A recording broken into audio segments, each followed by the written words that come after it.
एक तूफानी रात, घना जंगल और एक अनजाना सफर। ये एक परफेक्ट डरावनी कहानी की रेसिपी है। तो चलिए आज हम लोग एक ऐसी ही कहानी की एक एक परत खोलकर देखते हैं और समझते हैं कि आखिर ये डर का खेल रचा कैसे जाता है। कहानी की पहली ही लाइन देखिए। डर बिना बुलाए चला आता था। मतलब इससे एकदम साफ हो जाता है कि हम एक ऐसी दुनिया में जा रहे हैं जहां डर कोई मेहमान नहीं है, बल्कि शायद परिवार का हिस्सा है। कभी भी कहीं से भी सामने आ सकता है। देखिए, किसी भी अच्छी हॉरर कहानी की जो नींव होती है ना, वो उसके माहौल में छिपी होती है। तो चलिए कहानी के पहले हिस्से में चलते हैं, एक बेरहम सर्द रात, और देखते हैं कि आतंक के लिए स्टेज कैसे सेट किया गया। तो जरा सोचिए, हड्डियां कंपा देने वाली सर्दी, कोहरा इतना घना कि अपना हाथ भी ना दिखे, और दोस्त साथ बैठे हैं, फिर भी एक अजीब, एक बेचैन करने वाली खामोशी है। कहानीकार ने एक एक डिटेल को ऐसे जोड़ा है जिससे अकेलेपन और किसी आने वाले खतरे का एहसास होने लगता है। माहौल अब बिल्कुल तैयार है। और फिर आता है वो पल जो सब कुछ बदल देता है। शेखर काका कहते हैं, ये कहानी नहीं है, ये मेरी अपनी जिंदगी की एक रात है। बस इस एक लाइन से पूरा खेल पलट जाता है। ये अब सिर्फ एक कहानी नहीं है, ये एक पर्सनल गवाही बन गई है, और इससे जो खतरा है ना, वो एकदम असली लगने लगता है। तो इसके बाद कहानी उस हिस्से में आती है जहां एक छोटा सा फैसला, एक गलत कदम किरदार को अंधेरे की तरफ खींच कर ले जाता है। यह है अनजाना रास्ता और उस रास्ते पर मिली अनजानी औरत। अब देखिए कि चीजें कैसे एक के बाद एक गलत होना शुरू होती हैं। पहले तो देर रात तूफान के बीच में सफर करना, फिर बीच रास्ते में एक अकेली सुनसान सी चाय की दुकान पर रुक जाना, वहीं पर एक अजीब सी बूढ़ी औरत का अचानक से आ जाना, और फिर उसका पुरानी हवेली तक लिफ्ट मांगना, और आखिर में उसका घने जंगल से एक शॉर्टकट सुझाना। हर एक कदम शेखर काका को उस जाल के और करीब ले जा रहा था। कहानी यहां एक पल के लिए रुकती है, एक सवाल पूछती है कि सफर के दौरान उस बूढ़ी औरत के बारे में सबसे अजीब बात क्या थी। ये सवाल इसलिए ताकि हम भी सोचें, उस पहले अलौकिक सुराग को पकड़ने की कोशिश करें। और जवाब इतना सिंपल और इतना ज्यादा डरावना है कि रोंगटे खड़े हो जाते हैं। उसके कदमों की आवाज नहीं आ रही थी। सोचकर देखिए, बस ये एक छोटी सी डिटेल काफी है ये एहसास दिलाने के लिए कि कुछ बहुत बहुत ही ज्यादा गलत हो रहा है। और उनकी मंजिल, खैर, वो एक ऐसी जगह है जो हर हॉरर कहानी का एक क्लासिक एलिमेंट है। चारों तरफ घना जंगल और उसके ठीक बीच में एक अकेला घर, जहां दूर दूर तक मदद की कोई उम्मीद नहीं हो सकती। जाल अब पूरी तरह से बिछ चुका था।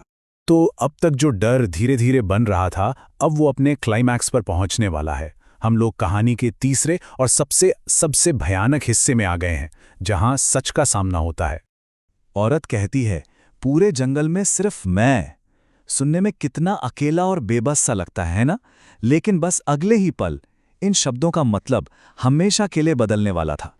और ठीक तभी आसमान में बिजली कड़कती है। और ये सिर्फ रोशनी नहीं थी, ये वो एक पल था जिसमें सारे पर्दे हटने वाले थे और छिपा हुआ भयानक सच सामने आने वाला था। उस एक सेकंड की रोशनी में सब कुछ बदल गया।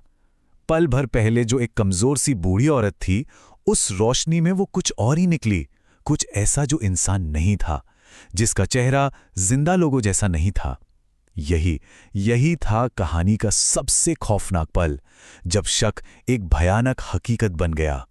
तो उस सच को देखने के बाद अब क्या? अब बस एक ही रास्ता बचता है, भागो। और यहां से शुरू होती है जिंदगी और मौत के बीच की एक जबरदस्त दौड़। इस पॉइंट पर सोचने का वक्त ही नहीं था, बस दौड़ना था, बिना पीछे मुड़कर देखे।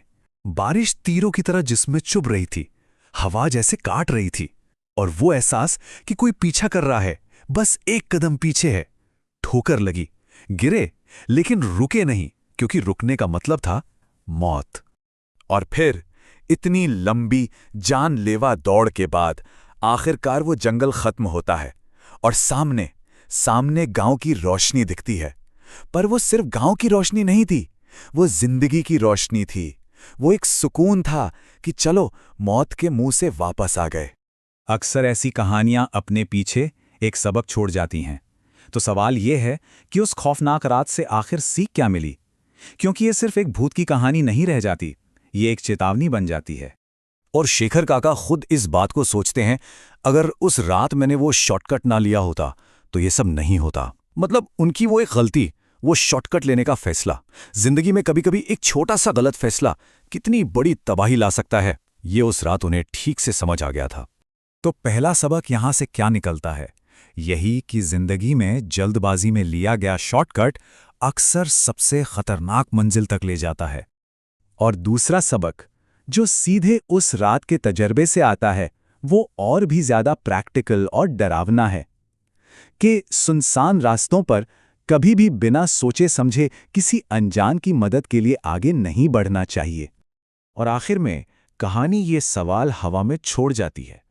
ये डर अब सुनने वाले के मन में उतर जाता है कि अगर उस रात शेखर काका की जगह कोई और होता तो क्या करता? सोचने वाली बात है।